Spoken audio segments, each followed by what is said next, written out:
the opponent being as good as they are, the atmosphere, the national tension. You're on prime time. So yeah, I think it's a solo game. There's no other Yep. national Standalone game. national TV solo game. This is to make a statement. It's to make a statement that Miami last year, Miami was not a fluke.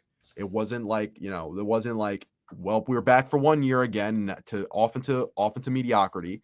Well, that this is a game where you're going to have to make a statement on what this Miami team is going to be, and based off of that, it's probably his biggest game since he's gotten here.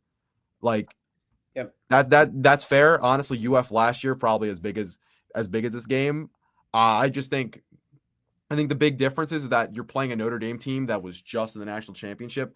So in comparison to UF, where I think they were ranked, but they weren't necessarily these big like this. It wasn't like this big juggernaut that you're facing in terms of Yeah. like the national spotlight being on it. I I don't don't know if think Notre Dame's going UF to be I don't as think good as they were UF last year, but just you're playing the team that just was in the national championship, and that's good. That's the way the people watching are going to look at it. So Yeah. this is in terms of making a statement.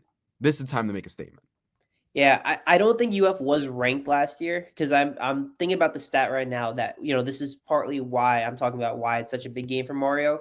His record at Miami against ranked teams is 1-5, with that one win being 2 years ago against Texas A&M. Mm-hmm. So he hasn't necessarily, at least when you look at his career, even at Oregon, his record against top teams, against top 10 teams, top 25 teams isn't great. And Marcus Freeman is, because he had a great CFP appearance where he beat 3 top 10 teams back to back to back weeks.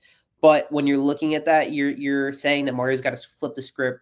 Everyone talks about Mario as a terrible big game coach and all that. This is a huge game for Mario to kind of change the narrative a little bit. And I agree that UF wasn't as big of a game last year. Going into Gainesville and winning in that way that they did was huge. But I do think that this game, in my opinion, might be bigger just because of the expectations that Miami has, at least for this season, that this is a team that Mario wants to prove can be college football playoff quality.